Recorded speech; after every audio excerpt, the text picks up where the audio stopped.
providing a measure of order that we could control. I'm gonna tell everyone what you did. That would be a major mistake.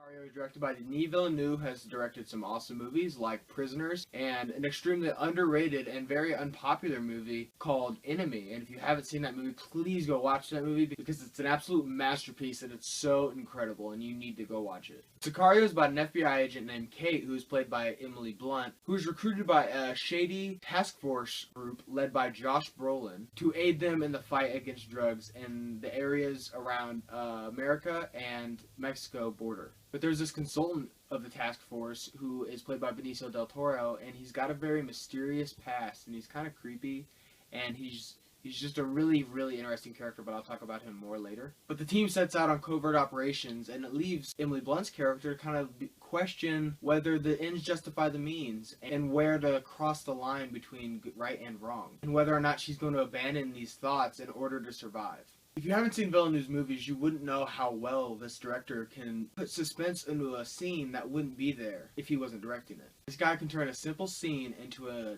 edge-of-your-seat, nail-biting experience. And as of right now, if his name is on a movie, I'm absolutely going to be there.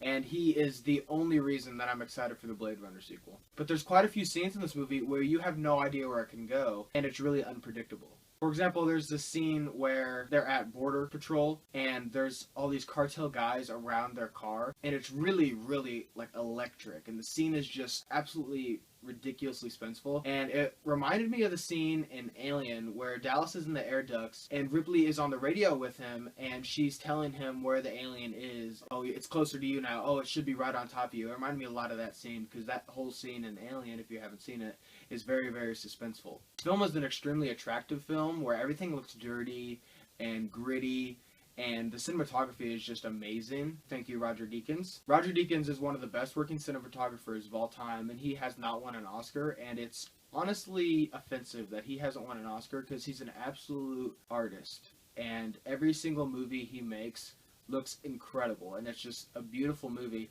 and his cinematography can sometimes save movies like In the Village. Emily Blunt's character is so unique in the way that she's the most important character, but also the least important character. The writing combined with Emily Blunt's performance combined with Villeneuve's direction is kind of like something I've never seen before. They've created this strong female lead with almost no backstory. As a part of a tactical response unit, when she is called onto a scene, she has to make these life and death decisions right on the spot. And it's really hard to distinguish the blurry line between right and wrong, and deciding if the ends really justify the means. And that just makes for an extremely interesting character, where one scene she could do something, and then the next scene she could do something completely different. And Emily Blunt does an amazing job in this movie, like she has been doing recently, and she's starting to kind of be like the female Arnold Schwarzenegger. Like in Edge of Tomorrow, Emily Blunt does an incredible job in this movie, and is almost more entertaining and easier to watch than Tom Cruise. As I said before, Benicio del Toro is absolutely fabulous in this movie,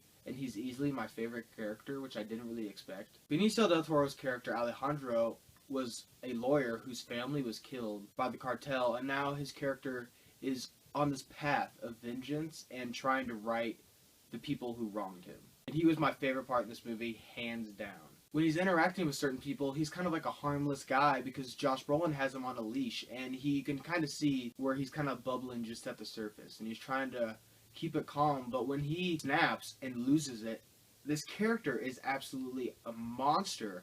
There's a scene where he just busts into a house and just starts blowing people away, and it is absolutely crazy. Sicario is an absolutely beautiful film, and it features amazing performances from Emily Blunt, Josh Brolin, and Benicio del Toro. And under the direction of Villeneuve, kind of transcends this movie from what it could have just been a B action movie into a really good action movie, and one of my favorites of the year so far. And it makes you think and put yourself in their situation and think, is what they're doing right or wrong? And is what they're doing matter in the big picture of things? So I'm going to give Sicario a 9 out of 10.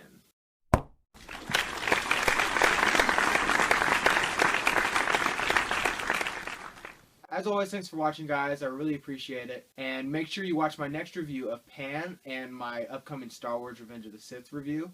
And also this weekend, I'm hoping to see Bridge of Spies, Room, and Crimson Peak, and I should have those up very soon. Again, guys, thanks for watching, and see you next time.